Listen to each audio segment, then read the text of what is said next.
Good morning. So we now start on page 4.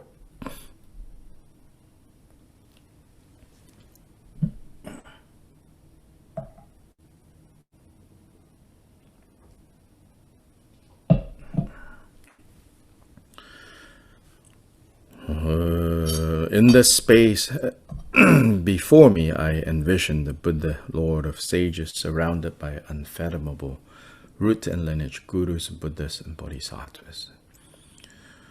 Dungi namga domba dobe wambo la gor saju ge lama dan sanje changzen pantu mebe kone ju barzam.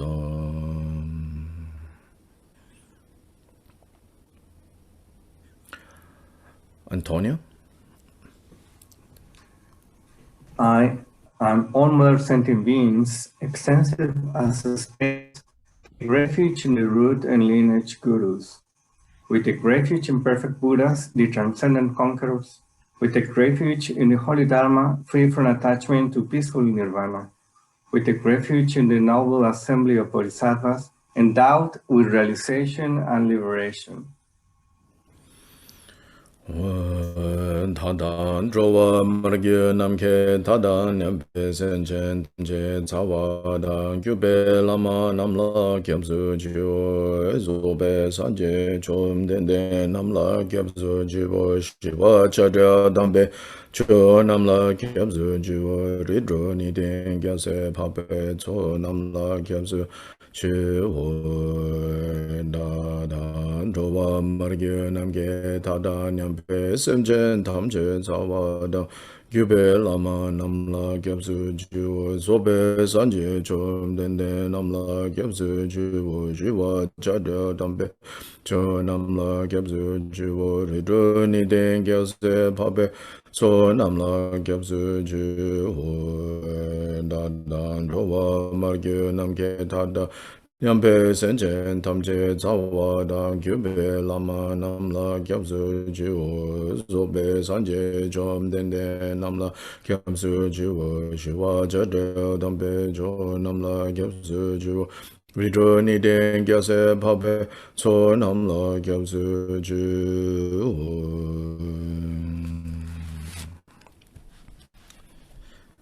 Sandra? May all other sentient beings who have not realized that a self and all appearances are by nature, dharmadhatu, have happiness and the causes of happiness. May they be free from suffering and the causes of suffering. May they not be separated from the happiness which is free from suffering. May they rest in equanimity, free from attachment and aversion. 다다 나와 담제 주기 인기 란신 인파라 데타르마 토베 셈젠 담제 대와 당 대외 견단 담브라 규지 동야당 동야기 규다와 규지 동야 메베 대와 당메 저와 규지 내린 차단이당 저외 당량라 데브라 규지 다다 나와 담제 주기 인기 란신 인파라 데타르마 토베 셈젠 탐제 대와 당 대외 견단 담브라 규지 동야당 동야기 규단 저와 규지 동야 메베 대와 당메 저와 규지 내린 차단이당 저외 당량라 네브라 규지 다다 나와 탐제 주기 인기 란신 인파라 데타르마 토베 셈젠 탐제 대와 당 대외 견단 템프라 규지 동야당 동야기 규단 저와 규지 동야 메페 대와 당메 저와 규지 내린 차단이당 저외 당량라 네브라 규지. Randy? May I swiftly attain the sublime state of perfectly complete awakening for the sake of all mother sentient beings.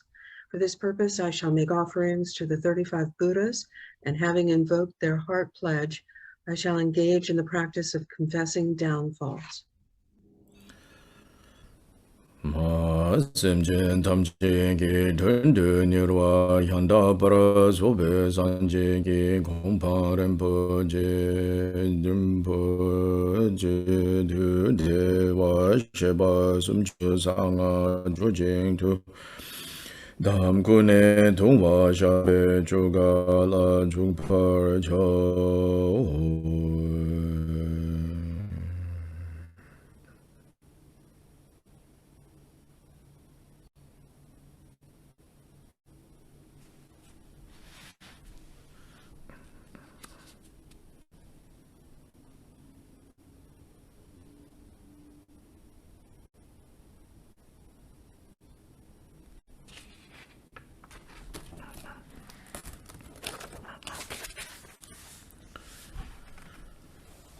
The objects of refuge dissolve into me.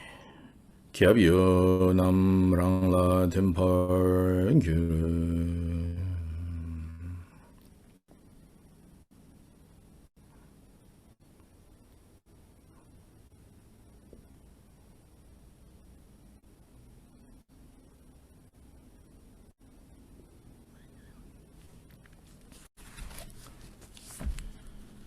Lucrezia on page 9.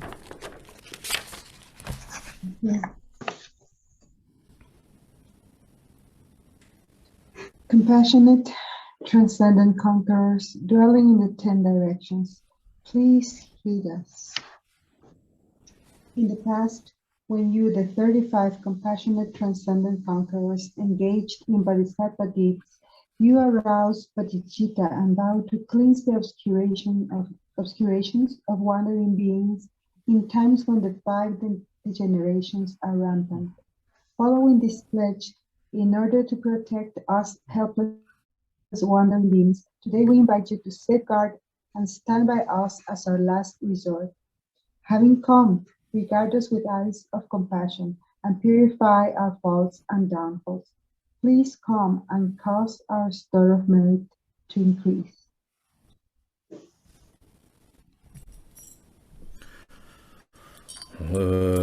Jujuna Sube Jum Tende Tuje Chempo Tan Tempa Namdala Gongsu So Jum Tende Tuje Chempo Tan Tempa Sum Ju Sanga Bogyeng Nam Ngon Chanju Sempe Cheba Jube Se Nimang Ado Towa Namke Dreba Jungwa Tuge Jing Tu Tam Jidra Shewa Deshindu Den Ta Cha Gome Gi Jowa Gyobe Le Du Gong Kya Dam Punyen Du Jin Dren Chi Shina Tuje Jingi Shine Ta Cha Gi Ni Tung Jung Shin So Nam Ki So Pe We Le Du Jung Para Chi No.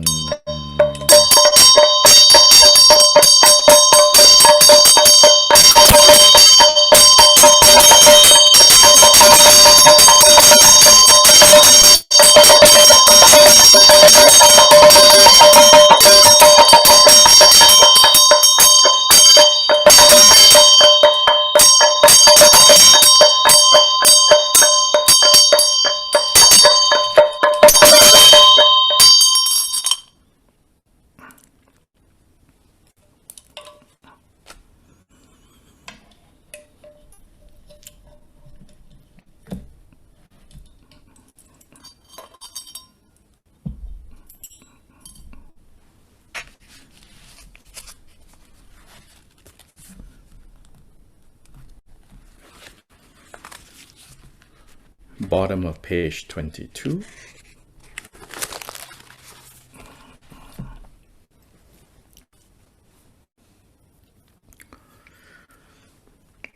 All addressed in the style of a renunciate Nirmanakaya and adorned with the 32 excellent marks and 80 minor marks, such as the crown protuberance and wheels on the feet. With their 60 aspects of melodious speech, they proclaim the clear sound of the Mahayana teachings. As their minds do not move from vajra-like samadhi, they clearly understand all objects of knowledge in the 3 times. Their bodies are garbed in the 3 dharma robes, and garlands of light shine like the sun from their bodies to alleviate the pain of miserable destinies. With eyes open wide like lotus petals, they behold me and all sentient beings with great compassion. Upon merely beholding them, these great beings effortlessly accomplish the temporary and ultimate purposes of all sentient beings. They thus abide with legs in vajra posture.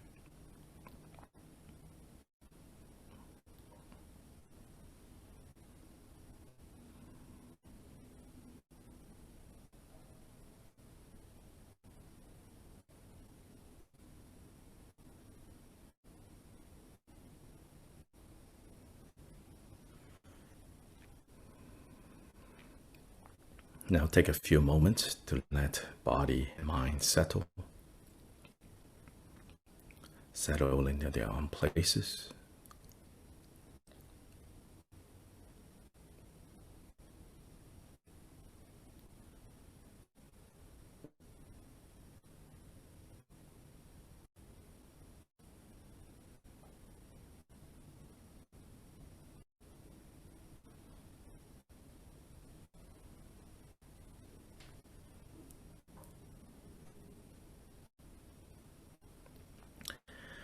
let the arising and ceasing of breath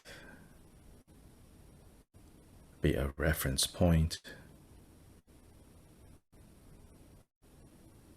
for you to ease into body and mind, settling into their own places.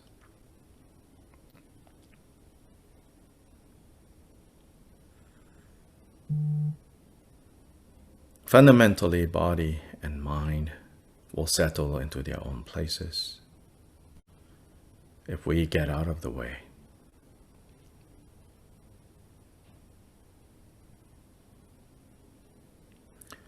But we have been so programmed into thinking we need to modify this, we need to do that, we need to force this, we need to push that.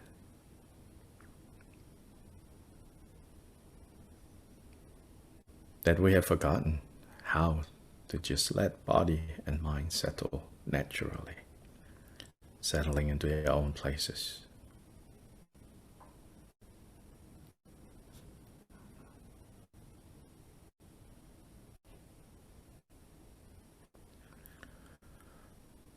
So now in the presence of the Bhagavan Buddhists, the 35 Bhagavan Buddhists,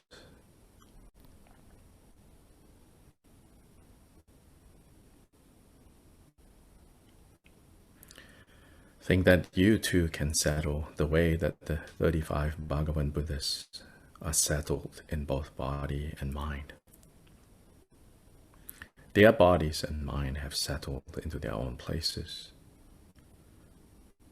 thereby blessing us, empowering us, encouraging us to also allow our body and mind to settle.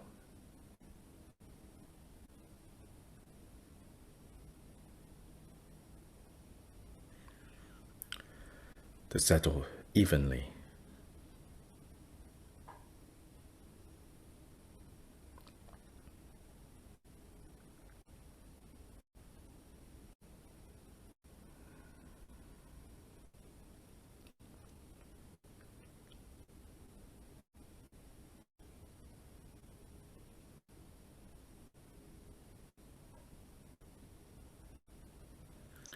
Breathing in with clarity, breathing out spaciousness.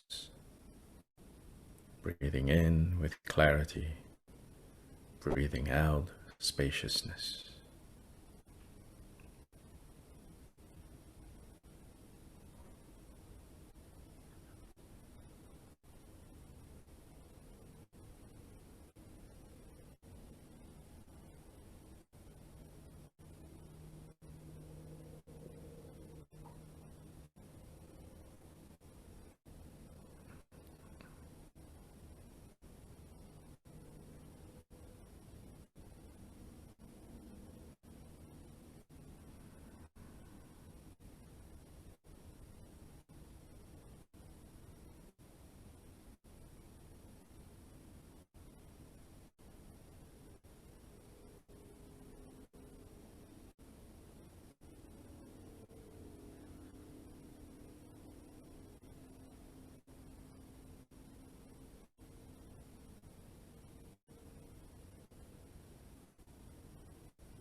As we raise beautiful jewel parasols with golden handles, delightfully adorned all around with pleasing forms, so lovely to behold, we make unceasing offerings to the lords of the sages.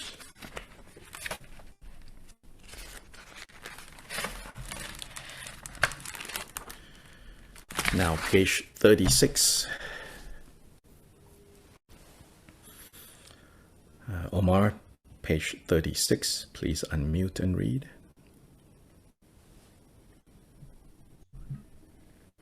To those, in as many words as exist in the 10 directions, all of the lions among humans, the Tathagatas of the 3 times, to all of them, without exception, I prostrate with faithful body, speech, and mind. Through the power of this prayer of excellent conduct, may all the victorious ones vividly appear in my mind. With bodies as numerous as atoms in the universe, I respectfully bow down and pay homage to all the victorious ones. Jine da ju ju ji den na du sum she ba mi sing ge gun ta gi ma lu de da tham che la lu da nga ye dang we cha gi wo zang bo chu be mon lam tum da gi gya wa tham ji yi gi ngon sum du shin gi du ne lu ra du pa yi gya wa kun la ram du ja se lu. Claudia, page 37. In a single atom residing amidst their Bodhisattva sons, there are as many Buddhas as there are atoms in the entire world. In the same way, I imagine the entire Dharma expanse to be completely filled with victorious ones, with inexhaustible oceans of praise and oceans of melodious sounds extolling the noble qualities of the victorious ones. I praise all the Sugatas. To all those worthy of honor, while offering praise with supreme faith, I bow unceasingly with bodies as numerous as dust motes in the universe. Dunje dena dunye sanje na sanje shegi una shubha da teta jugi yinna malupa tamche gyawa dagi gangwa mo de da ngapa mize gyazo na yangi yenla gyazo dragunji gyawa kunji yonten rabzoji Dewa sheba tamche dagi do jaja oba tamche la Shindu gungi dhani gi ludu bayi nam kundu Chodu debe tomda tobar yu.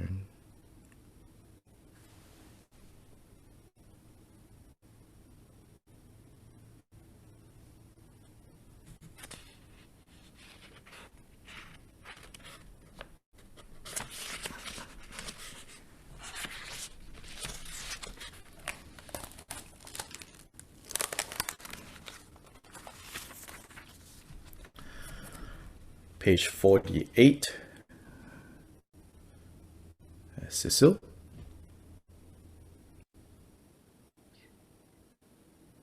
Offer this utterly pure field to the Buddha, the king of Sukhayas, and the divine Page 48, middle of that page. Okay. I confess whatever wrong I have done with my body, speech, and also mind, while being overpowered by attachment, hatred, and ignorance. I rejoice in the merit of all the Buddhas and Bodhisattvas of the 10 directions, the solitary Buddhas, those on the path of learning, those beyond learning, and all beings.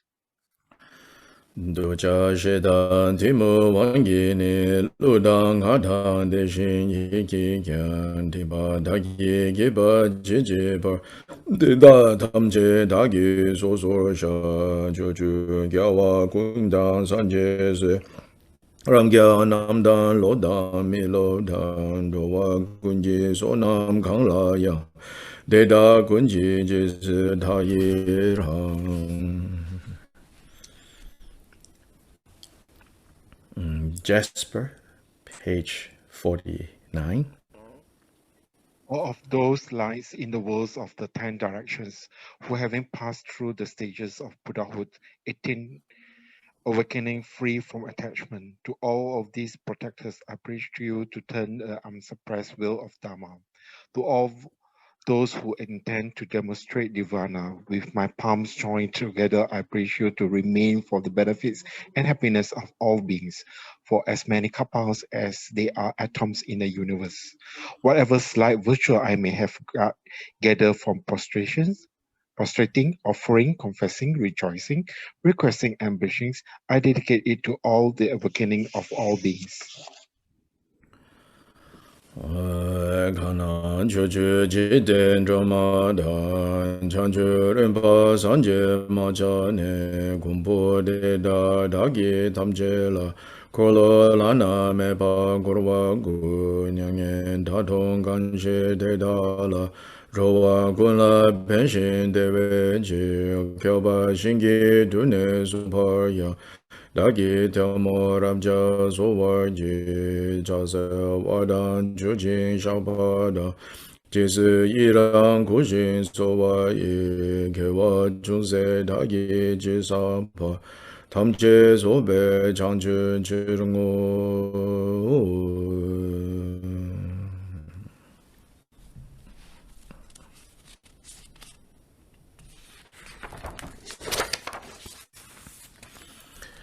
In accordance with the 35 Sugatas' aspiration to exhaust the karmic veils of those who remember their excellent names and pay homage to them, please bestow the fruits of this wish.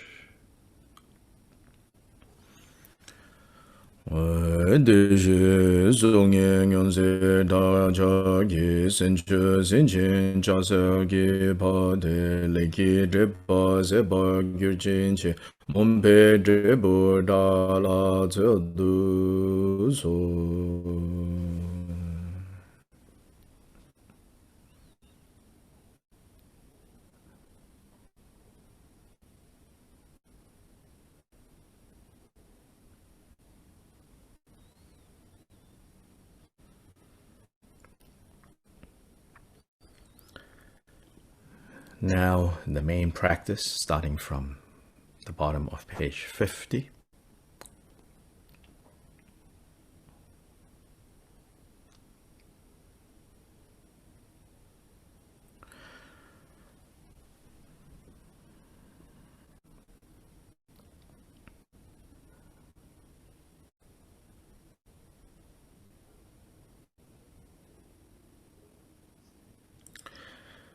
Throughout all time, all sentient beings take refuge in the Guru, take refuge in the Buddha, take refuge in the Dharma, take refuge in the Sangha. Homage to the Bhagavan Tathagata Ahat, the perfectly complete Buddha Shakyamuni. Elena?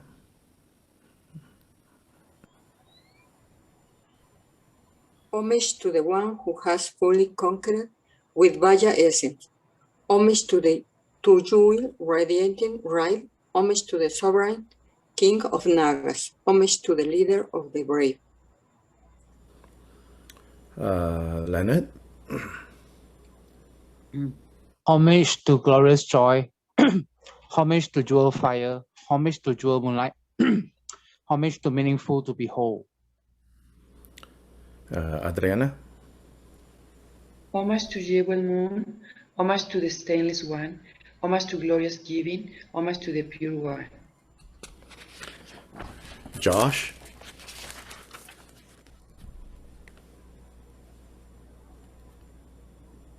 Homage to Buddha of purity. Unmute. Homage to the water god. Homage to the god of the water god.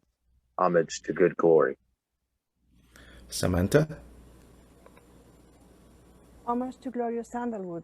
Homage to infinite brilliance. Homage to glorious light. Homage to glory without sorrow. Anna Isabel? Homage to the son of non-craving. Homage to glory of flowers. Vicky? Homage to the Tathagata radiant pure display of complete omniscience. Daniela? Homage to the Tathagata completely omniscient display of lotus light. Homage to glory of wealth.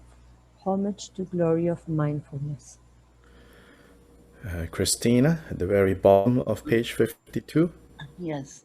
Homage to the widely renowned glorious name. Homage to the King of Victory Banner, the crown of the sovereign. Joyce. Homage to the glorious one who fully subdues. Homage to the sublime victor in battle. Rowan. Homage to the one gone beyond through complete victory. Homage to glorious illuminating array. Homage to all subduing lotus jewel. Judy. Homage to the king of Mount Meru, the Tathagata Arhat, perfectly complete Buddha, abiding on a jeweled lotus. All these and all the Tathagatas, Arhats, however many perfectly complete Buddhas abide in all the worlds of the 10 directions, and all the Buddhas, the transcendent conquerors who prevail in this world, please heed me. Waiting, half of page 54. In this and former lives without beginning, in all the states of birth within samsara, I've committed evil deeds. I have instigated others and found joy in their crimes. I have stolen the wealth of stupas, the Sangha community, and the Sangha of the 10 directions. Melissa. I've incited others to steal and found joy in their thefts. I've committed the 5 immediate sins, have incited others to commit them, and have found joy in their downfalls. I have fully entered the path of engaging in the 10 unwholesome. I have incited others to enter it and have found joy in their submission. Larry, first half of 55. Obscured by all these karmic veils, I and sentient beings have gone to hell, have gone to the birthplaces of animals, have gone to the worlds of hungry ghosts, have taken birth in savage places as barbarians, as long-lived gods, and as humans with impaired sense faculties. I have turned to corrupted views and karmic obscurations from having failed to please the Buddhas I encountered. Randy. In the presence of the Bhagavan Buddha wisdom mind, before their eyes, in their witness, before the authentic ones, the all-knowing one, the all-seeing ones, I disclose all these karmic obscurations. I declare them, I shall not hide them, and hereafter I shall sever and bind them. Mariana, from the top of page 56, until animal realm, and then Rodrigo, starting with together with any root of virtue. All Buddhas, transcendent conquerors, please heed us. I gather all roots of virtue I have accumulated in cyclic existence through having acted generously towards another samsaric sentient beings, even only offering a mouthful of food to those born in the animal realm.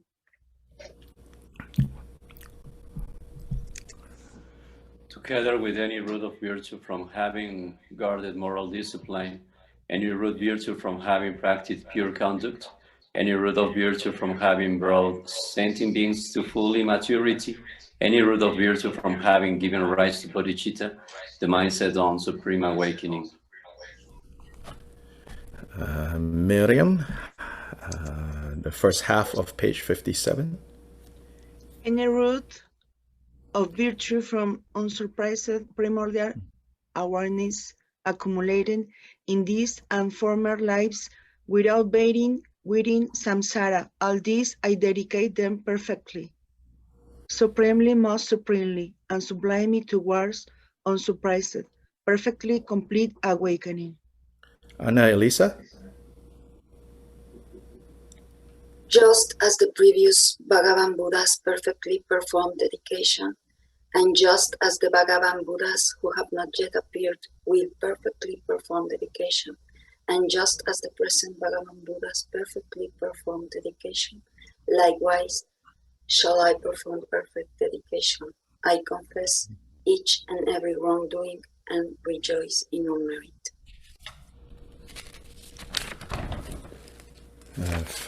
page 58, Alexander. I exhort and supplicate all Buddhas that I may attain unsurpassed most excellent primordial wisdom. With my palms joined together, I wholeheartedly take refuge in all those with praiseworthy qualities and infinite as a vast ocean. All the Buddhas supreme among humans who exist at present, those who have passed into nirvana and those who have not yet appeared. Now we go back to page 50. This round I'm going to chant the homage part in Tibetan. Then we will read the English part, part 2 and part 3 in English. So this time too, if you want to do some prostrations while the names of the Buddhas are being recited, you can do that.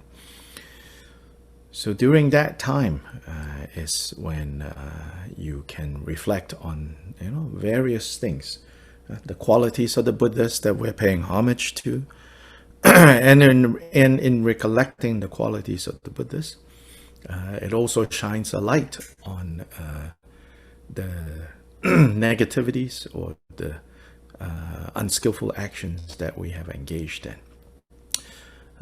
There, you can allow to come to the surface. That's the meaning of revealing.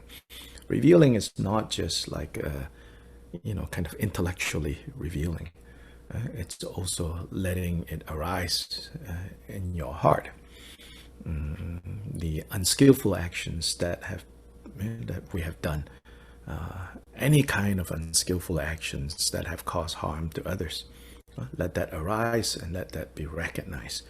And then you can imagine, let that be recognized as in you place that on the feet in front of the 35 Buddhas. So it might come in the form of an image, a memory of something specific that you have done.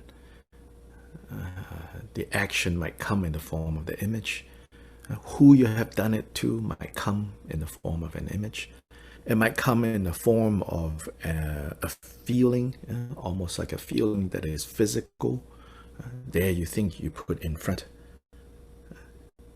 on the feet of the Buddhas. It might come in the form of like some shame that you've been hiding. There again you place in front of the Buddhas.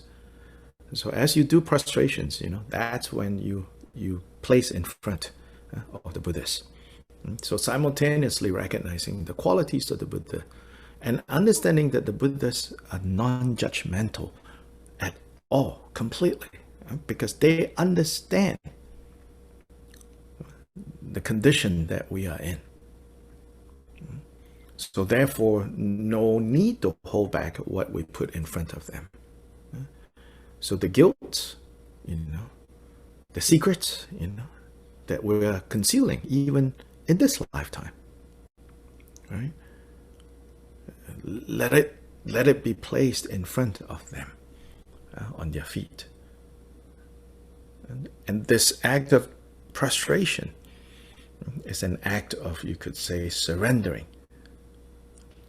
And not surrendering to our afflictive emotions and our karmic obscurations, but surrendering our afflictions and karmic obscurations to the witness of the Buddhas.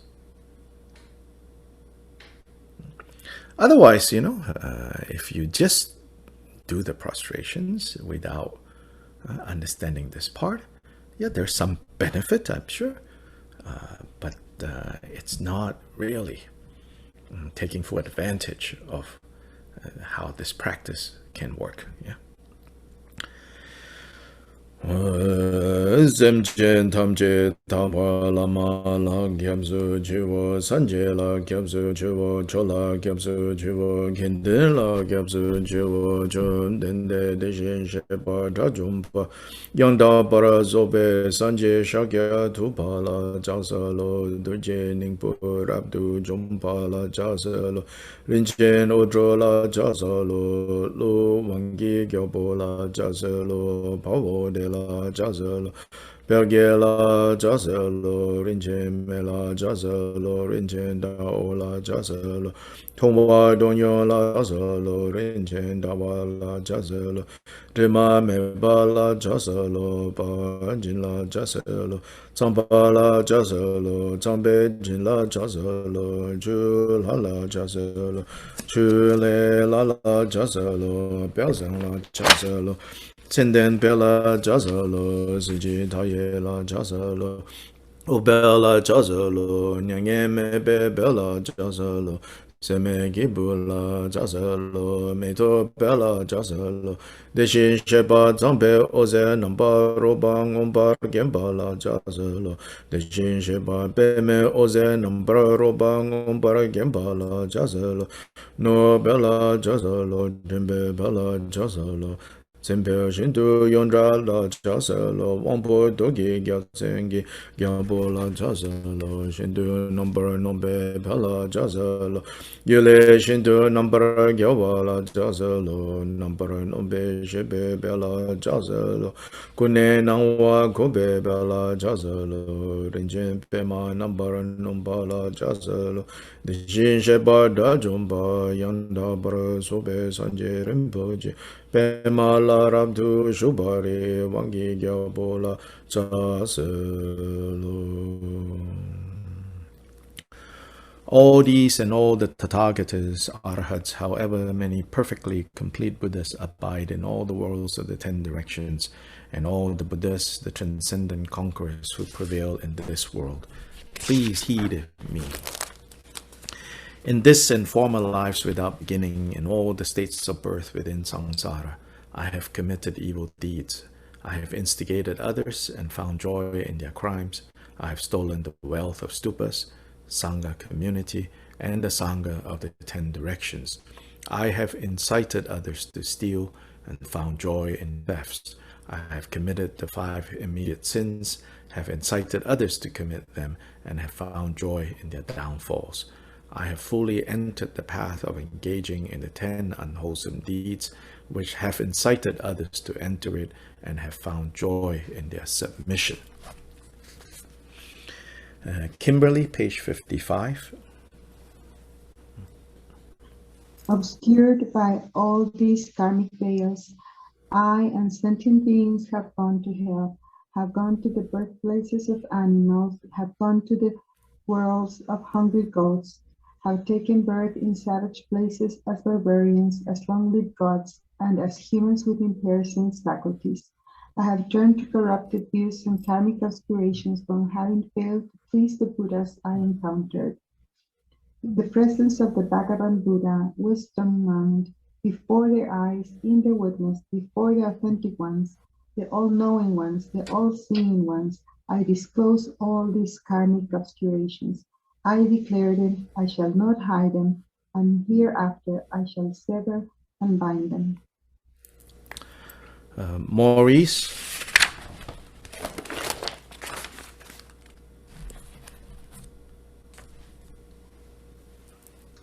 All Buddhas, transcendent conquerors, please heed me.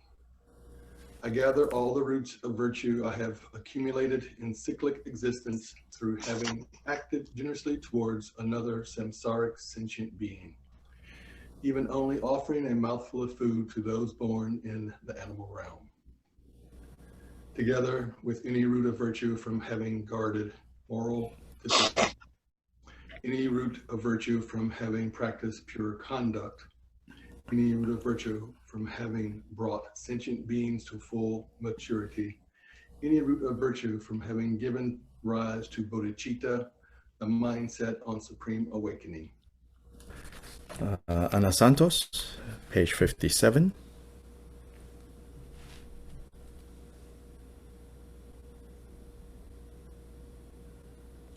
If you're there, you should unmute.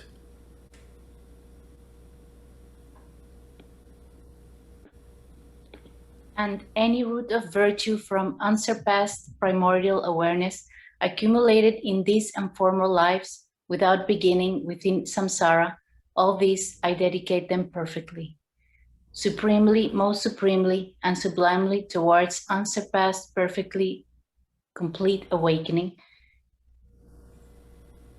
just as the previous Bhagavan Buddhas perfectly performed dedication, and just as the Bhagavan Buddhas who have not yet appeared will perfectly perform dedication, and just as the present Bhagavan Buddhas perfectly perform dedication, likewise I shall perform perfect dedication. I confess each and every wrongdoing and rejoice in all merit.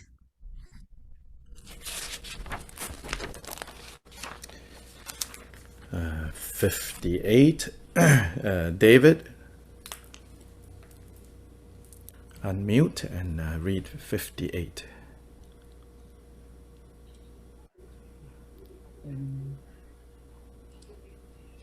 I exhort and supplicate all Buddhas that I may attain unsurpassed, most excellent primordial wisdom. With my palms joined together, I wholeheartedly take refuge in all those with praiseworthy qualities as infinite as a vast ocean.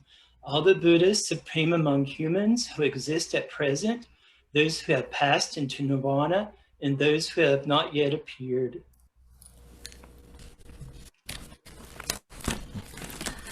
Now again on page 50.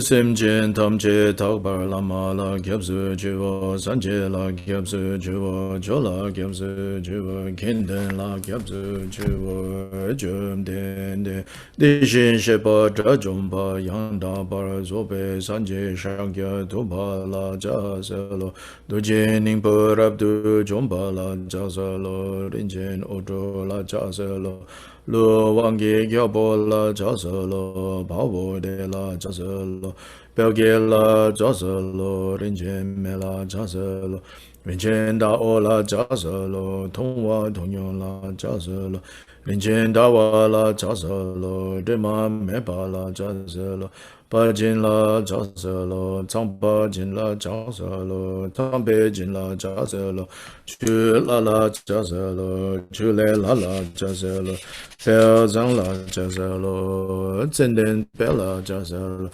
siji taye la jazalo, obe la jazalo, nyangyen mebe be la jazalo, seme ge bu la jazalo, meto be la jazalo, Deshin sheba zambe oze namba roba ngombar gemba la jazalo.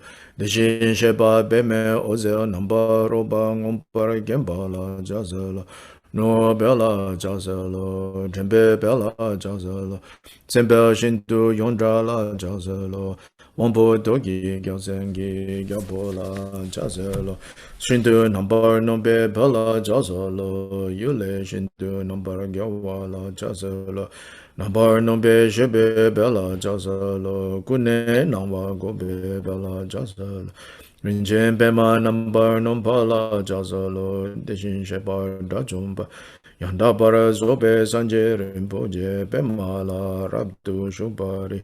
Wangi gyabola jazalo.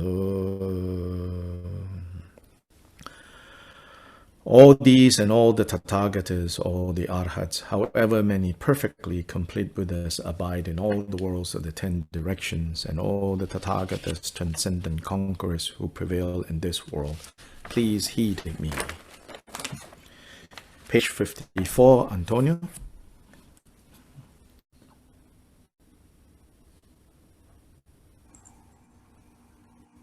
In these and former lives without beginning, in all the states of birth within samsara, I have committed evil deeds. I have instigated others and found joy in their crimes. I have stolen the wealth of stupas, the Sangha community, and the Sangha of the 10 directions. I have incited others to steal and found joy in their thefts. I have committed the 5 immediate sins, have incited others to commit them, and have found joy in their downfalls. I have fully entered the path of engaging in 10 unwholesome deeds, having incited others to enter it, and I have found joy in their submission. Page 55, Sandra.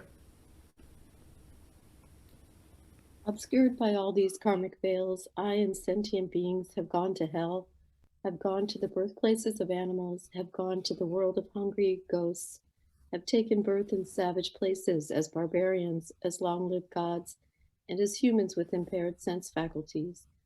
I have turned to corrupted views and karmic obscurations from having failed to please the Buddhas I encountered. In the presence of Bhagavan Buddha Wisdom Mind, before their eyes, in their witness, before the authentic ones, the all-knowing one, the all-seeing ones, I disclose all these karmic obscurations. I declare them, I shall not hide them, and hereafter I shall sever and bind them. Top of page 56, Randy. All Buddhas, transcendent conquerors, please heed me. I gather all roots of virtue I have accumulated in cyclic existence through having acted generously toward another samsaric sentient being, even only offering a mouthful of food to those born in the animal realm, together with any root of virtue from having guarded moral discipline, any root virtue from having practiced pure conduct. Any root virtue from having brought sentient beings to full maturity, any root virtue from having given rise to Bodhichitta, the mind set on supreme awakening. 57, Josh. And any root of virtue from unsurpassed primordial awareness accumulated in this and former lives without beginning within samsara. All these, I dedicate them perfectly, supremely, most supremely, and sublimely towards unsurpassed, perfectly complete awakening.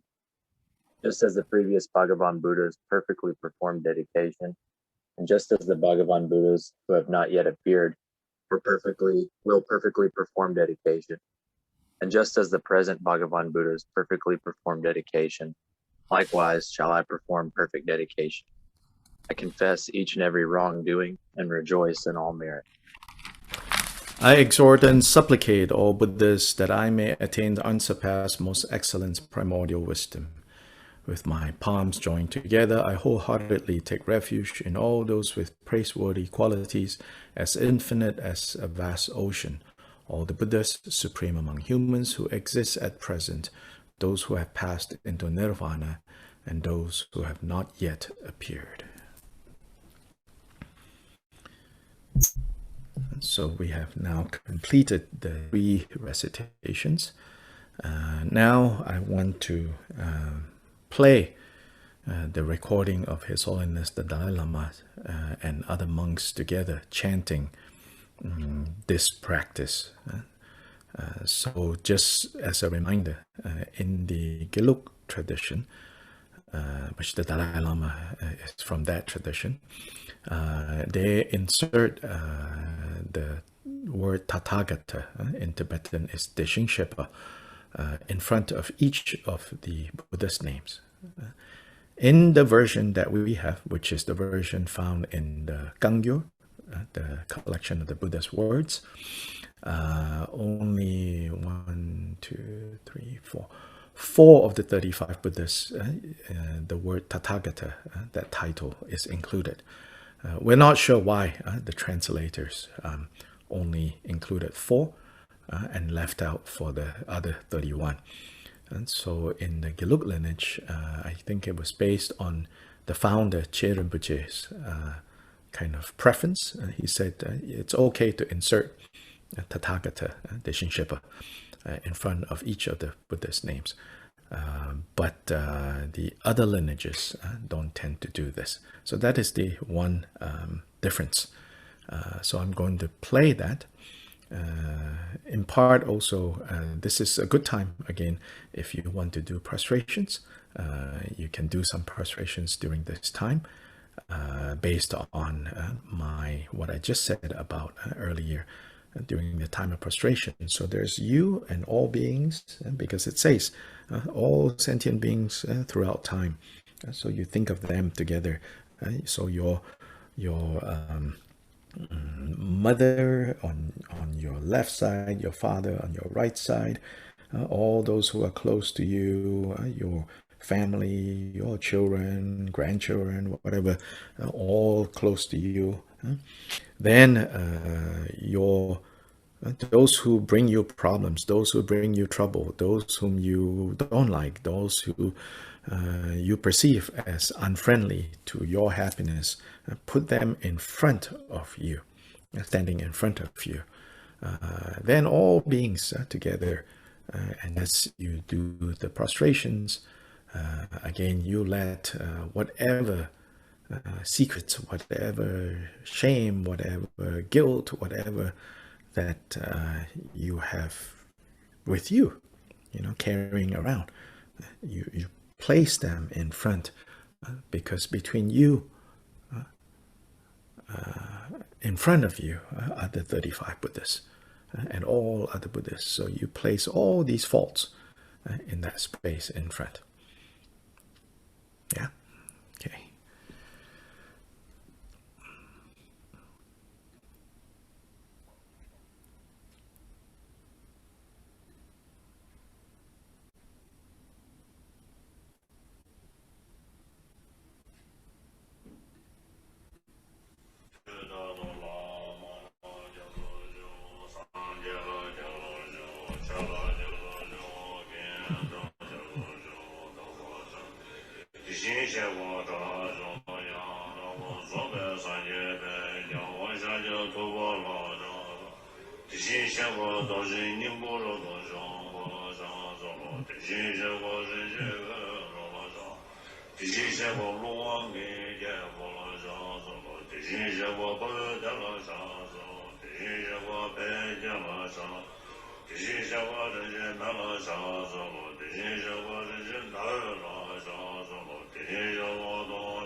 So now I want to also share, Jasper, if you can share screen, go to the Penang Bodhi Heart Sanctuary page.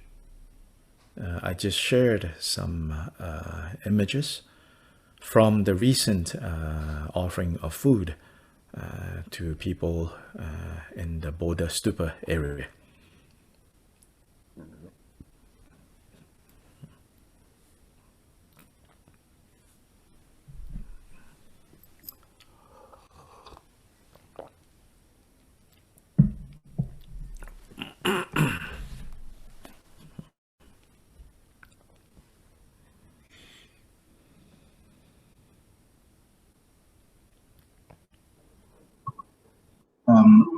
I'm searching it now.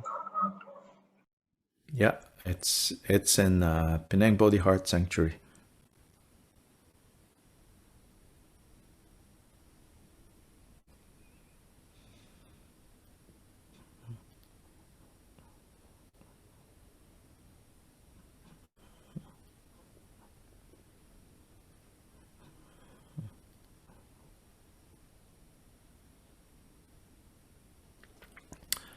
Meanwhile, Omar, I just sent to you on WhatsApp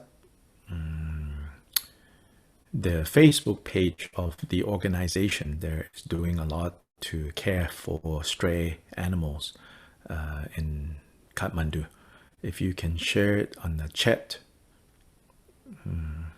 yeah, and also share it on the chat.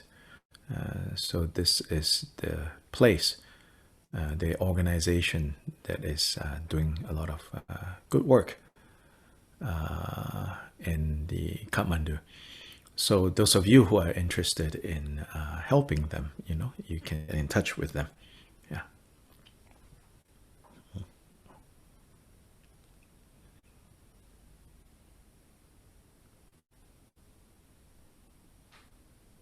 Jasper, have you found?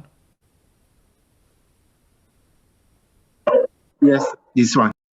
Okay, so here. So here are the images.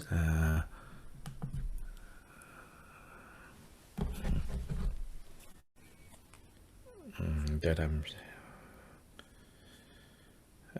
So this is the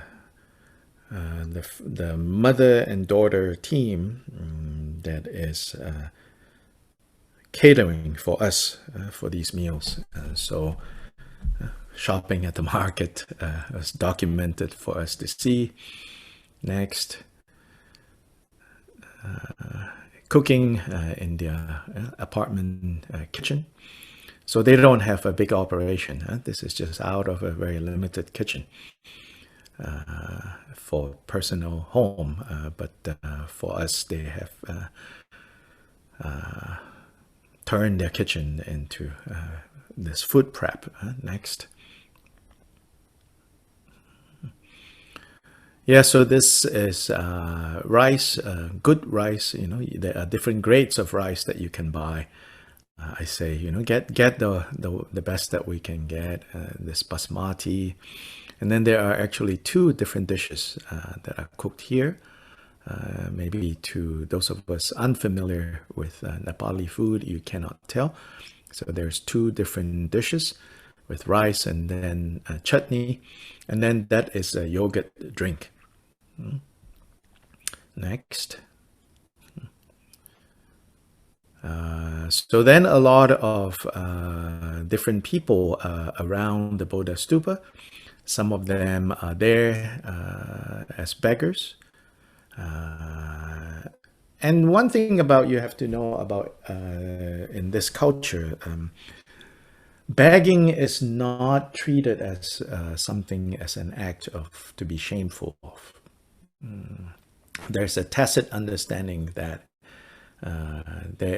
if you have a need, you reach out to people, and it also gives others an opportunity to share and to purify their wealth by giving. So there is no shame. There is no, like, you know, discreetly asking or discreetly giving. So I found that a lot of times when I take people on pilgrimage and we run into, you know, situations where there are beggars, especially friends who come with me from the West, are rather uncomfortable, kind of wanting to avoid it completely, and sometimes finding the beggars to be rather aggressive and, you know, somewhat taking offense as well. But again, in this context, you know, why they're gathered at holy places is because that is also an opportunity for them to not only meet their needs, but also for others to have the opportunity to share their resources and to purify their resources. Like, for example, a lot of pilgrims, like in Tibet, when I used to take people to Tibet, you have pilgrims that come from all over Tibet to Lhasa, the holy city. So all around Lhasa area, you have beggars.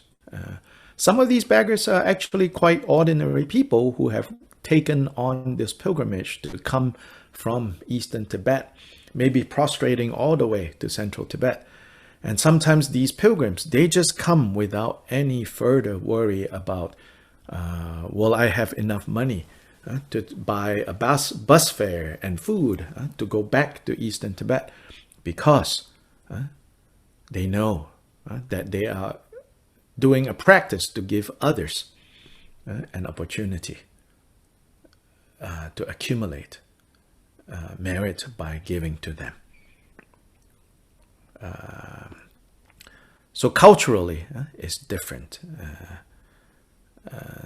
And then also sometimes, you know, and some more rare, not so obvious, but sometimes, you know, teachers will tell specific students, now you need to go and sit there and beg. This is a kind of training of the mind. Give up your pride. Sit there and beg. Then whatever you have begged, you know, at the end of that day, give it away.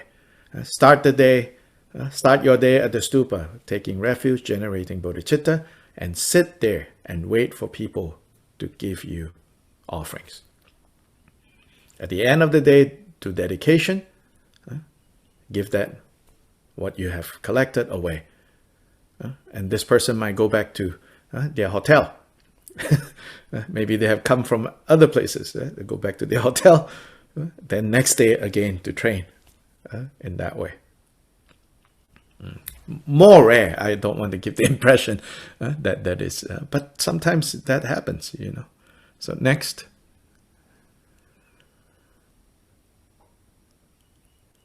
Yeah, this man, he looks more like a sadhu, a Hindu sadhu.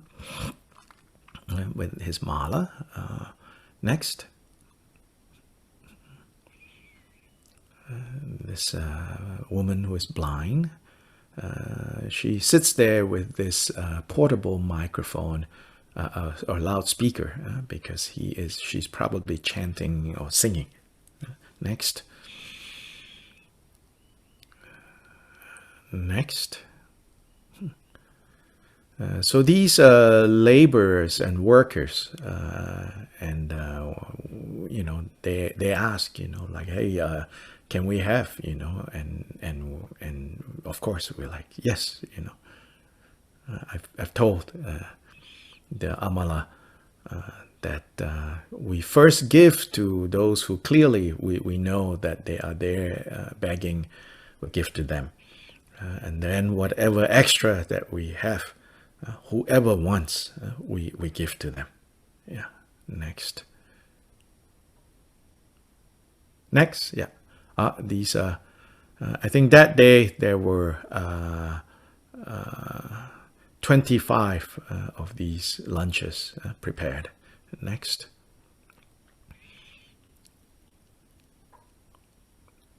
No, go forward. Yeah, so that's the packing. Next. Yeah, some of the other photos of the vegetable shopping. Next. Yeah, these are the workers around there. So that helped them, you know, to save from having to go buy food for that day, for that lunch. Next, I think that might be it. Yeah. So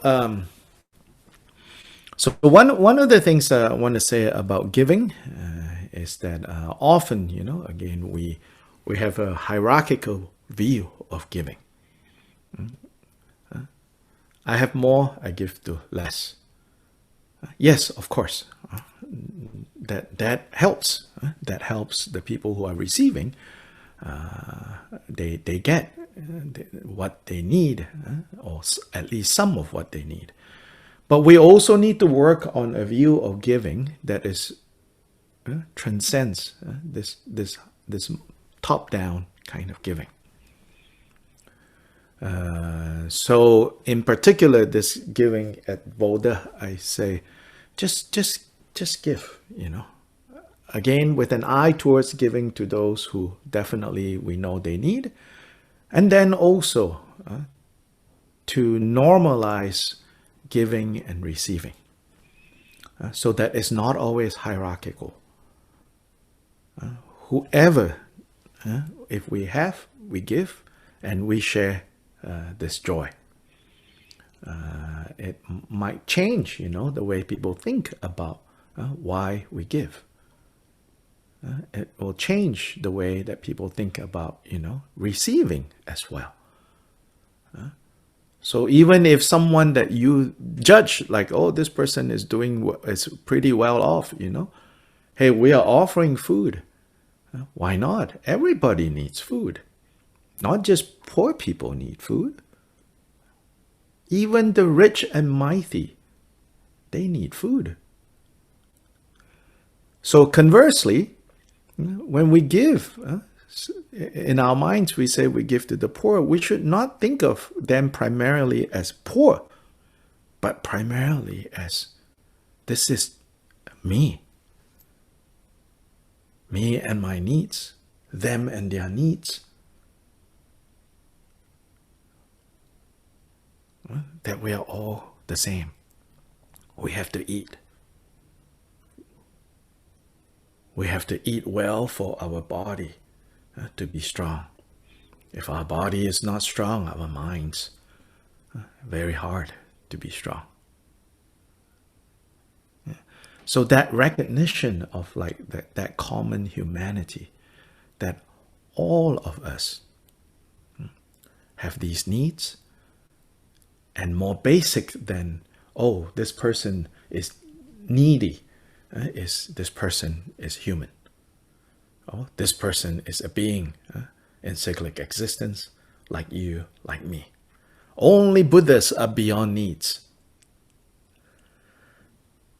Yeah, and so even as we go and practice the giving, the generosity, it has to be done with wisdom mind, with an understanding like that. So, along those lines, right?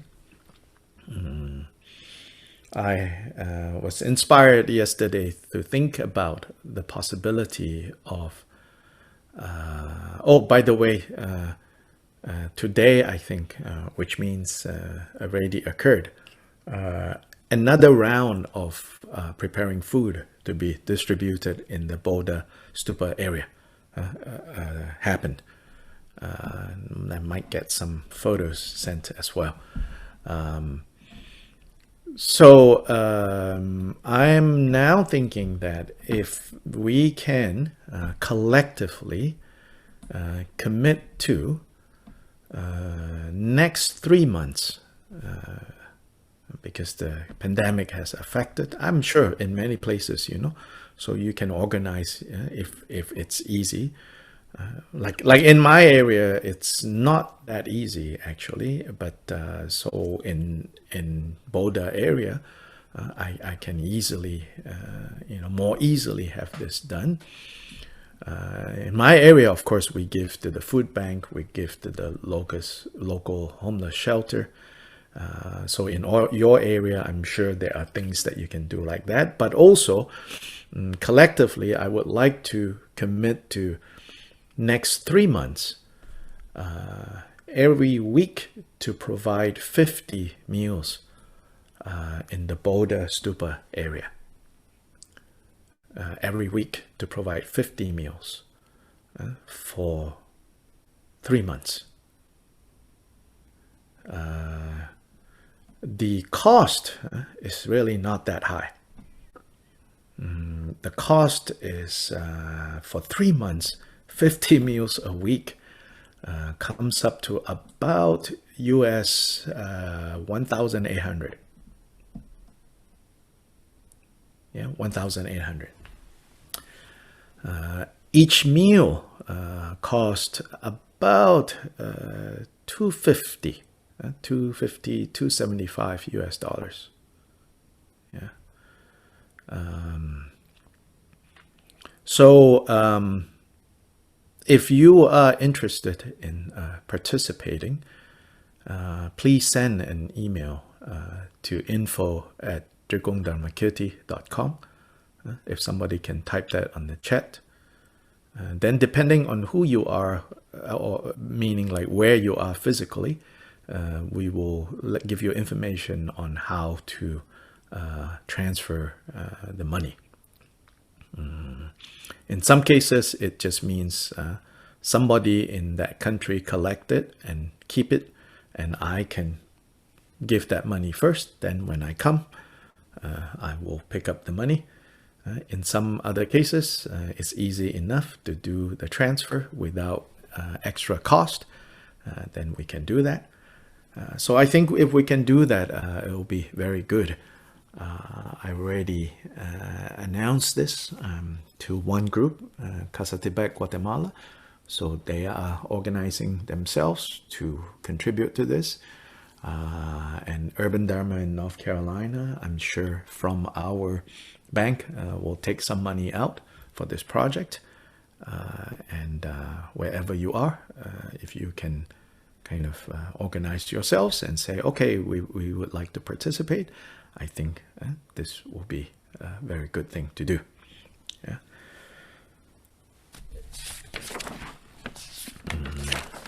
So now let's go back and look at the text.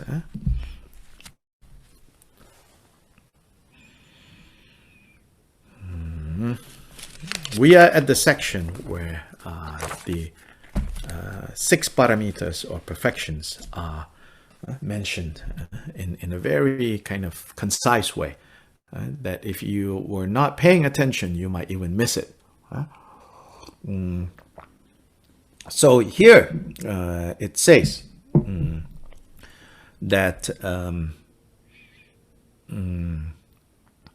we now in this section, in the previous section, we are letting all these faults, all these misdeeds, all these secrets, all these guilts, all these shame, everything, that is bearing down on us, knowingly, unknowingly, we uncover, right? We reveal them. But that is not the only. If that is kind of like you think, oh, that is kind of sad, and maybe you feel emotional and you're moved, that's good. But basically in Buddhist practice, we don't tend to bait our emotions that way. There's always this kind of coolness, so to say, and say, don't go bait your emotions, but nonetheless, that part, right, that last part brings up regret and sorrow. This next part brings up joy, which is also important. Then again, of course, this joy is not like, lost in ecstasy joy, Some spiritual traditions have things like that, like the bhakti, Sufi love, and I call it the sticky, sweaty love. The devotional, singing and dancing love. We also don't really have that, but nonetheless, joy. Here, joy in recognizing that I have all these sources of virtue, which is what roots of virtue translate to. They are sources of virtue. These actions are the sources of good. The sources of good that I have, in fact, accumulated. So in a way, it's not just all about bad news. Bad news we leave behind, we cleanse, we purify. Good news we share, we dedicate, which is this section. So yesterday we looked at 3 of the paramitas already, or we covered those 3, which is the paramita, the perfection of giving, of generosity, the perfection of ethical discipline. Generosity is the opening of the heart. Giving, moral, ethical discipline is about not causing harm, not harm to us, not harm to others. Third is forbearance, or translated as patience. Yeah. So again, pointing out that in the vocabulary used in this text, it says brahmacharya, which often translates to celibacy. But here,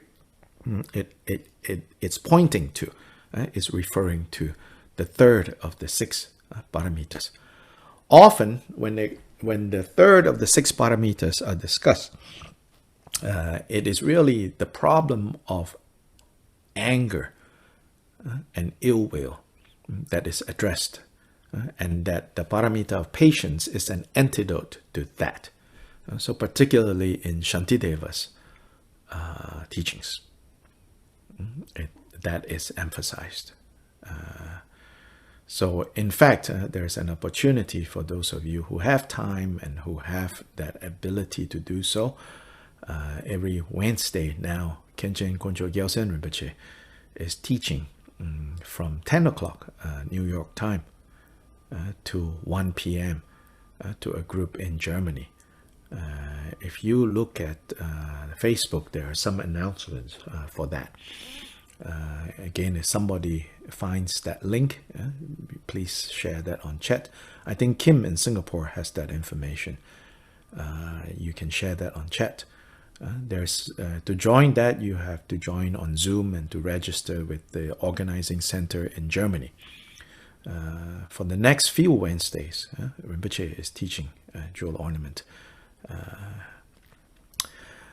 So anyway, that for more, teachings on Jewel or on Shantideva, sorry, Bodhichitta, you can go there. So here, so the first three, then the next three is the perfection of joyful effort, the perfection of meditative concentration, and the perfection of wisdom. Yeah, so here it says, any root of virtue, any source of virtue from having brought sentient beings to full maturity. So it takes vigilance and effort. It takes vigilance and effort, constant, unfailing effort, sustained effort. And the only way we can have sustained effort and vigilance is if it is the joyful kind. If it is the forced kind, it's very hard to maintain that momentum.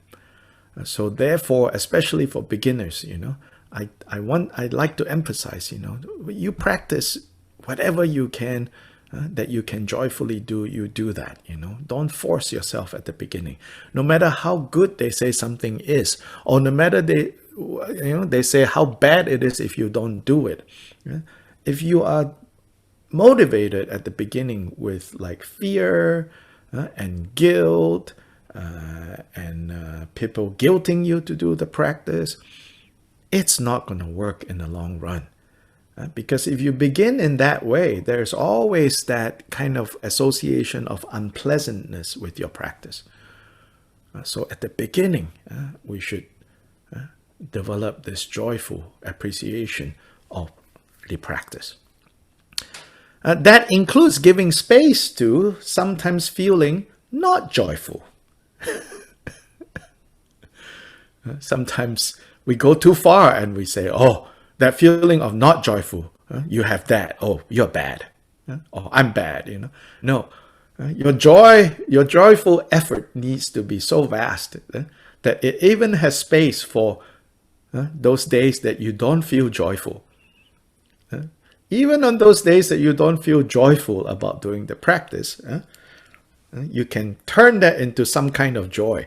And you say, oh, my joyful effort is not afraid of entertaining the temporary ups and downs of sometimes joyful, sometimes not so joyful. Yeah, you can train in that way. This is about skillfully training. There's so many variations of skillful training. If we understand the underlying principles, if we understand the basic standpoint of the Buddha's teachings, of the Buddha Dharma, then our experimenting of finding ways to make the principles work is protected from error. If we understand the underlying. That's why it's so important, to work on clarifying these underlying understandings. And that's why particularly Gyalpa Jigten Sumgön emphasized so much. He says, where others find to be not profound, we find to be truly profound. Well, we consider to be truly profound. Where others think, the higher vows can trump the lower vows. The higher vows take precedence over the lower vows. Jigten Sumgön says, the lower vows are the very foundation of supporting the higher vows. How can there be a case where the higher vows is seen or requires you to undermine the lower vows? If you see a situation like that, he says, that means in the first place, you don't understand the meaning of those lower vows. Yes, when we begin to observe the higher vows, it begins to kind of seemingly change the lower vows, but it's not changing the lower vows. It's bringing us to a clearer understanding, to the layers and layers and layers that is already given in the so-called lower level of training. So the lower level of training is the fundamental level of training. And that cannot be overemphasized, in the especially the style of Kyopa Rinpoche. In fact, is very unique in that sense. He takes the Mahamudra view for sure, and in that sense, he's like all the other Kagyupas. But he takes the Mahamudra view and then does this interesting kind of turn where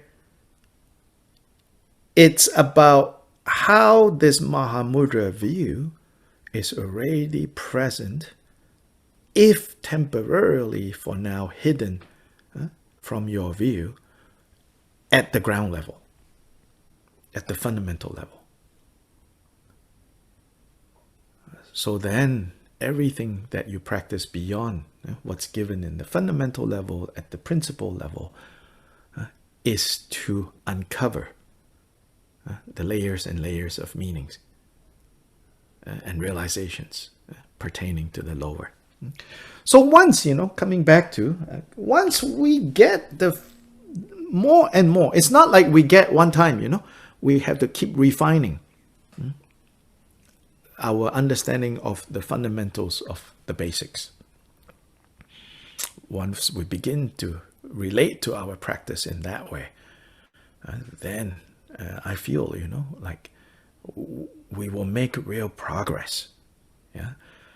So here, any root of virtue, any source of virtue from having brought sentient beings to full maturity, in order to bring sentient beings to full maturity, joyful effort is really necessary. Otherwise, you will give up.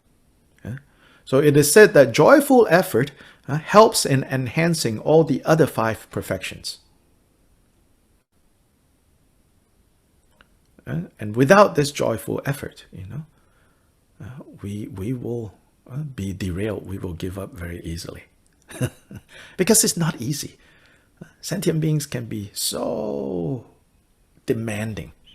Afflictive emotions can be so unreasonable. Yeah.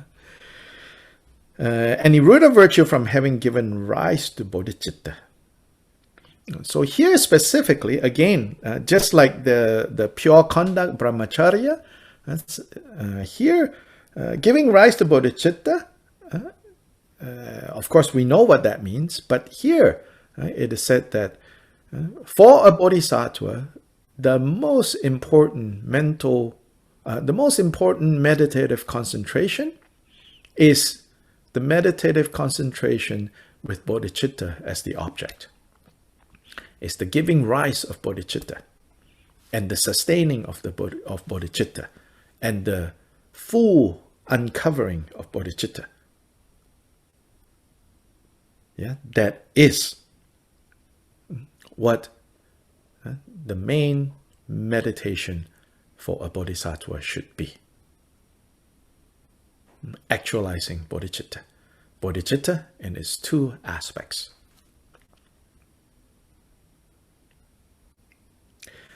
Bodhicitta in the 2 aspects is also then related to what yesterday I talked about, the 2 accumulations. The accumulations of merit or wisdom or compassion is basically the relative bodhicitta. You can think of it that way. Yeah? And the perfection of wisdom, the 5th, which is the 6th of the 6 perfections, which is the accumulation of wisdom. And so these are the 2 accumulations, the 2 bodhicittas, 2 sides of the same coin. Emptiness as a quality of the mind, and radiance, luminosity, clarity, knowing as the other quality of the mind. So ultimately, we're not accumulating anything because it's already present. We are uncovering. But on this side of confusion, The word accumulation or gathering is to kind of show us how to uncover that which is there. If we just think, oh, it's already there, it's already there, but you don't know how to use it, when suffering turns up, then it's useless. So on this end of confusion, Buddha taught the two accumulations, the two bodhicittas, overcoming the two mistaken views about self, that thinking that persons have selves, thinking that phenomena have selves, those are what needing to be done away with, cleared, purified. Then, top of 57, and any root of virtue from unsurpassed primordial wisdom. Any sources of virtue that have been gathered, have been accumulated through our practice of the perfection of wisdom. All of this, it says, accumulated, gathered in this and former lives, without beginning within samsara. All these I dedicate them perfectly, supremely, most supremely, and sublimely towards unsurpassed, perfectly complete awakening. So sometimes this part is interpreted as a three-step process: supremely, most supremely, and sublimely. So this is like the three levels of training that in the Tibetan system we call Hinayana, Mahayana, Vajrayana.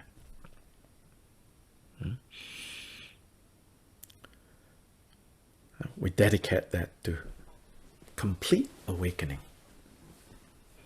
So first, our own awakening, and because our own awakening is for the purpose of the awakening of others, and therefore both we dedicate to our own awakening and the awakening of others, to our own attaining of the Buddha state and the attainment of the Buddha state of others. This, we dedicate it all to that. So I call this the Buddha's universal bank. So the Buddha's universal bank is when we deposit any of our precious accumulations into that bank, then it will never fail. In the US, we call it FDIC. There's a federal guarantee.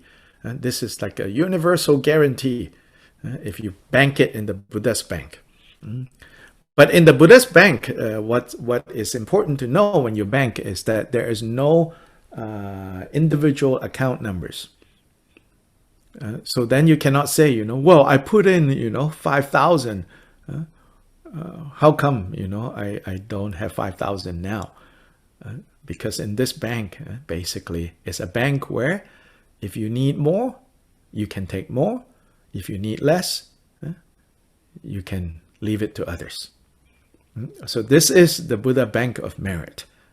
We bank it there. Then this bank of merit, right, is what's helping all beings to overcome confusion and suffering. So in that sense, because we have banked in this account, then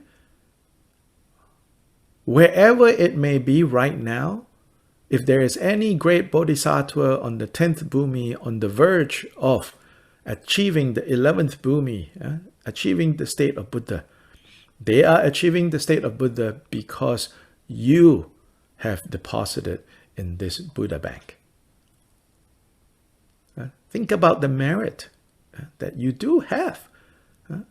If you have dedicated even the least of merit into that Buddha bank, know that that played a part in someone achieving the state of Buddha somewhere, in someone achieving the first bhumi somewhere, in someone achieving the 7th bhumi somewhere, in someone achieving some temporary happiness, is because we have dedicated to this Buddha bank. So it says, just as the previous Bhagavan Buddhas perfectly perform dedication, and just as the Bhagavan Buddhas who have not yet appeared will dedicate in the same way, and as any Bhagavan Buddhas in the present time are dedicating, I too will dedicate in this way. Which way? The way that I just talked about. The understanding of selflessness in the context of dedication. As I said yesterday, Kyopa Jigten Sungan says, even Buddhas and Gurus can benefit from our dedicating merit to them. And this is based on the idea that Buddhas and Guru in the sense of like the embodied principle of Buddhas, even them, which we normally think of as perfect and beyond needs. Kyopa Jigten Sumgan says, even them, when we dedicate merit to them, we increase the potency of their vows to benefit beings. Again, this is not an object necessarily of logic and reasoning. But the object of knowledge and reasoning is limited. Buddhists, when they teach not just from themselves reasoning about things, but from their all-knowing mind. So there are a lot of things that the Buddha taught that is not an object of knowledge. This is according to valid reasoning. They talk about objects of knowledge. That means the field of logic. It says there are objects of knowledge that we are not privy to. Even 8th Bhumi Bodhisattvas, 9th Bhumi Bodhisattvas, 10th Bhumi Bodhisattvas cannot see a lot of the things that Buddhas can see clearly. And so Buddhists have given us advice of prescriptions and proscriptions, to prescribe and proscribe, things that a lot of them we can understand fairly easily. But then there are also things that they advise that we cannot see so easily, but not because, you cannot think, oh, well, it doesn't make any sense, because there are things that because of our own obscurations, we have not seen the precise interdependence that is going on there. So that is important to know. Then, as a conclusion, it says, I confess each and every wrongdoing and rejoice in all merit.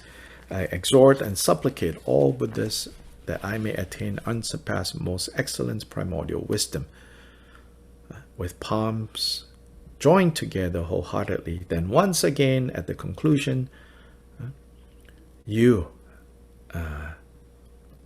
take refuge in all the Buddhas of the past, present, and future. That's the meaning of the last section. Yeah.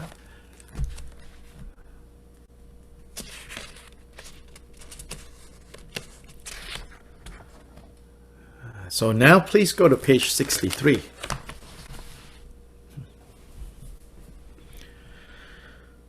Please act according to the pledge you took when you engaged in bodhisattva deeds, and thus purify the negativities and downfalls of myself and other beings. By apprehending your name, by repeating and calling it again and again, I supplicate you to purify, exhaust, and cleanse entirely the negativities, downfalls, and obscurations of all wandering beings.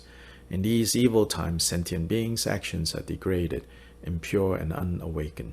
Our minds are suffused with negative emotions. Our offerings are scanty. They are marred by stains and other faults.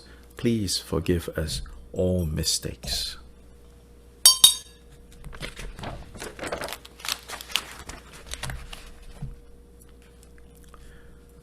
(64) The light of boundless compassion clears away the evil states and dispels demonic forces, hindrances, and hosts of wickedness. May the splendid power of the victorious ones, equal to 100,000 suns, bring forth the happiness and fortune of infinite living beings. The stream of nectar flowing from the immaculate Dharmadhatu space fully cleanses the stains of evil tendencies. May the splendid power of the holy Dharma of the cessation and path bring forth the happiness and fortune of infinite living beings. In order to eliminate the endless torment of cyclic existence, you have not abandoned the heavy burden of your vows and aspirations.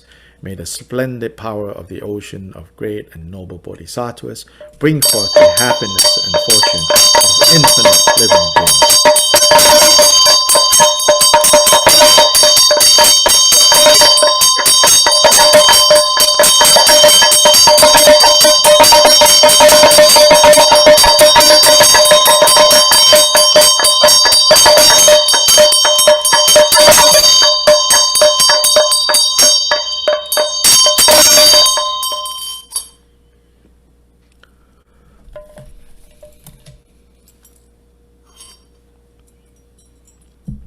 So we've completed the main practice for today and the teachings. And so now for those who can stick around, and if you have any questions or discussion, we can do that now.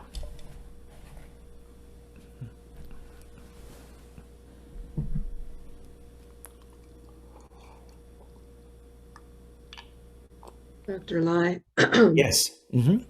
What you just talked about with, pardon me, with regard to dedicating merit, it just brought an image to my mind of a teacher who's sitting in front of a group of students who couldn't care less, or a teacher who's sitting in front of a group of students who are like alert and curious. Dedicating merit kind of like powers that a little bit, I think. Oh, we hope.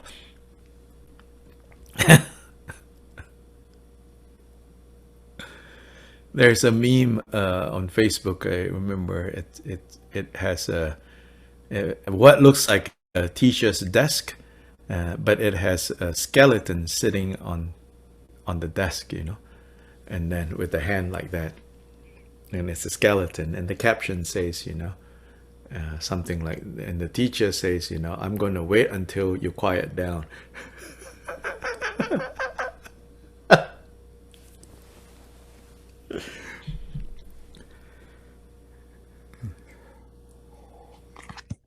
Dr. Lai? Yes. So I was sort of reflecting on our discussion of a couple of days ago where we talked about positive and negative karma. And I think you mentioned in discussion that sometimes with experiences, it seems that the negative karma sort of is stronger and it lasts longer and you remember it. And I was thinking of experiences where you have like one thing that's a bit negative, and let's say 50 things about the experience that are wonderfully positive, but it's true that you just remember the negative one. Yes. Yes. I'm wondering just sort of just like your insights on that. I think you can say from the Buddha nature perspective, it's because suffering is not natural to Buddha nature. So no matter how much suffering we practice, we never get good at it. We never get comfortable.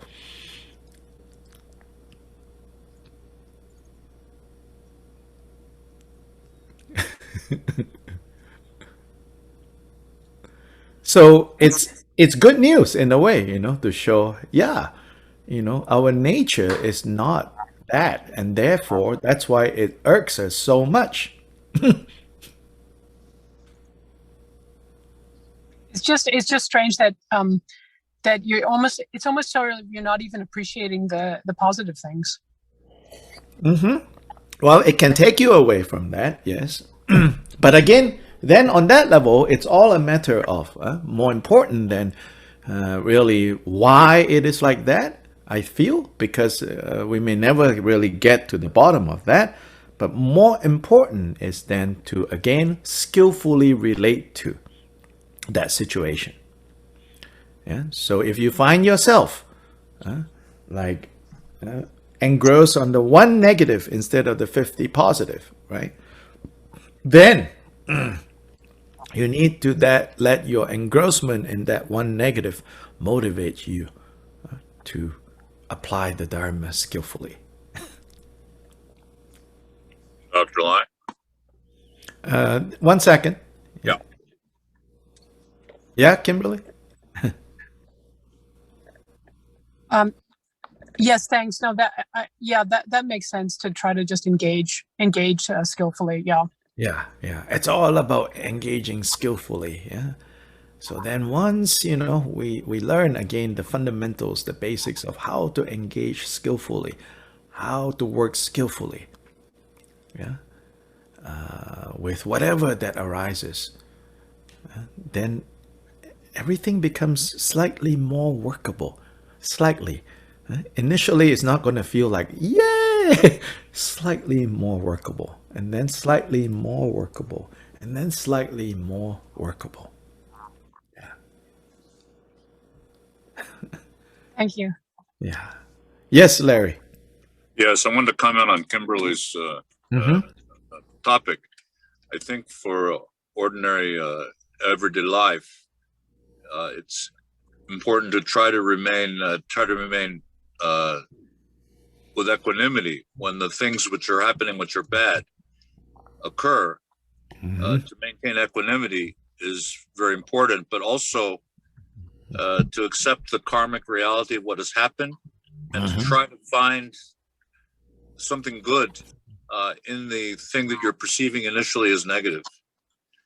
To me, it's been, I've had some experience with this recently. But I think when something happens that we normally categorize as bad, first we have to accept, and then we have to look for the reasons and way to transform it and understand it and and have something good come out of it. To me, it's sort of like the idea of, putting everything onto the path. Something bad happens. Yes. It has happened. Remain calm about it. Don't get overworked by it. Yeah. And look for the reasons and the good that can come of the bad thing. Yes. And that's the skill. Right. Yeah. That's the skill we're talking about. And it takes mental practice because you get in these habits of reacting to what is bad, but you have to get away from that. And some of the things that have happened to me recently, I just sort of say, hey, you know what? It's my karma. I may not realize why, but it's not only karma, it's part of life. It's the way things are. And then to take that negative thing and look for the benefit in it, that you can benefit from it. Yes. Yeah, and that's exactly what we mean by skill, Thanks very much for those words as well.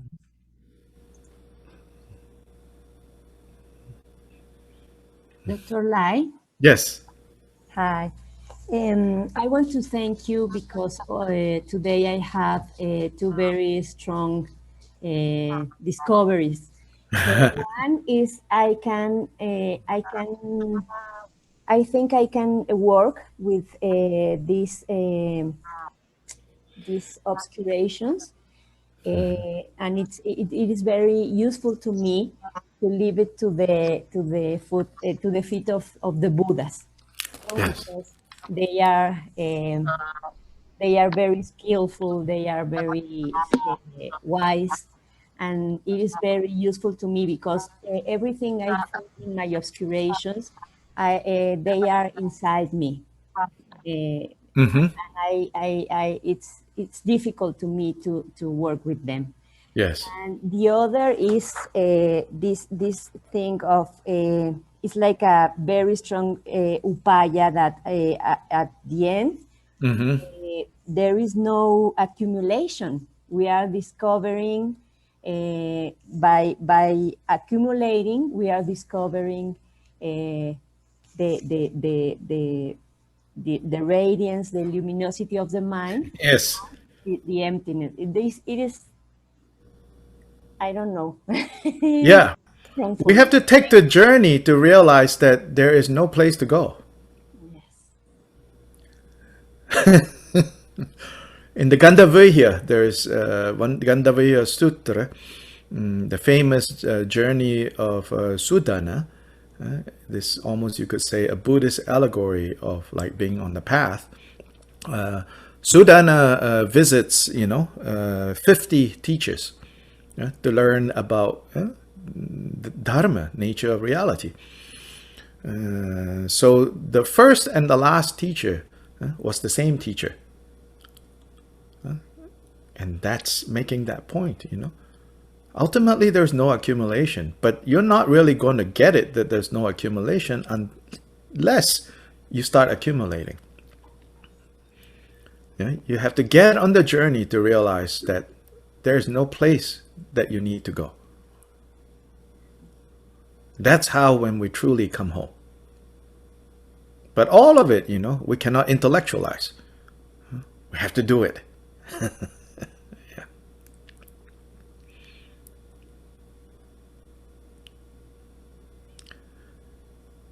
Yeah, especially those of us who are born in Buddhist cultures, we have the same hang-ups that I think those of you who are born in the Catholic culture with regards to Catholic notions of divine. It's hard for us to really lay bare all our faults, all our shame, all our guilt in front of the Buddhists. Especially when we think, when we go to temple, our thoughts have to be pure. We cannot think, about things that we are ashamed to tell other people. So we even hide them, even when we're doing this practice. But this practice really says, you lay them all out. All your, shameful, scandalous thoughts, feelings, murderous thoughts, perverted, lustful ideas, all of that, you just lay it all out, and say, here I am, here is where all everything is, If I need to hide from everybody else right now, let me not hide them in front of the Buddhists. That's the first step. Then slowly, you will come to terms and you will work with and you will purify all the negativities. It's not an overnight process. It takes time. But it takes time. We should not think, like it takes time as in, then when we have put in the time, 3 eons later, it gets purified. Gilbert Jigdensumgan also says, in one moment, you can experience the result of virtue and non-virtue. So there is the vast view, there is the immediate view. One doesn't cancel out the other. It's again part of the upaya, the skillful means, the skillful way that the Buddha is showing us how to work with all of this. There's always the long view, there's always the short view, there's the gradual view, there is the sudden view. But it's not either or, it's always this and. Yeah. Right? So this laying bare, it's really important to just put it all in front of the Buddhists and say, here I am, in all my messiness. In all my messiness, here it is.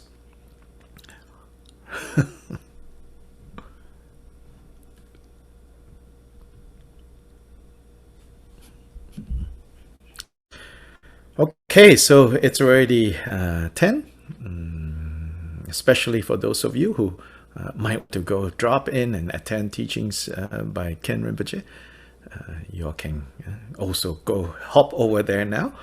Otherwise, you have a good day, you have a good evening, and we shall continue tomorrow.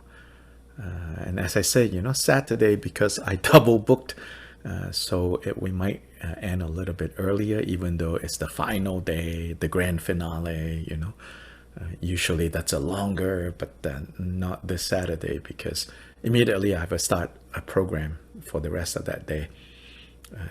and on Sunday morning as well. And then for those of you who are participating in the Dugong Dhammakirti Sangha, so we meet tonight as well, 7 to 9. But then otherwise, I will see you all tomorrow. Goodbye. Ta-ta. Adios. Gracias. Adiós, gracias. Hasta mañana. Thank you, Dr. Lai. Thank you, Dr. Hasta Lai. mañana, gracias. Bye-bye.